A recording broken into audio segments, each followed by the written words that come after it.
Alam natin to, no, na talagang may mga tao na parang pamilya na kung tratuhin ang ating mga fur baby. Lalo na sa mga Pinoy, di ba? Pero hindi naman maiiwasan sa pamilya na magkapikunan, di ba? Madalas nangyayari sa amin ni Booker to eh. Mga kapatid, gaya din po ng babae at asong ito na kung umasal ay para magkapatid. Effort na effort ang babaeng yan na itago ang pagkain niya mula sa alagang aso na pilit sinisilip yung plato niya. Parang napikon tuloy ang fur baby at tinulak ang babae bago niya ito lubayan. Natawa naman ang netizen sa attitude ng aso para bang hinamon daw si ate na siya na lang ang kumahol sa gabi. Hirit ng iba, parang hindi naman pamilya kung magtago ng pagkain.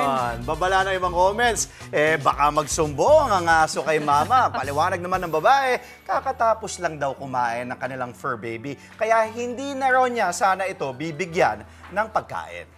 Mga kapatid, Jess De Los Santos po, huwag magpauli sa mga umaaksyong balita at napapanahong issue sa bansa.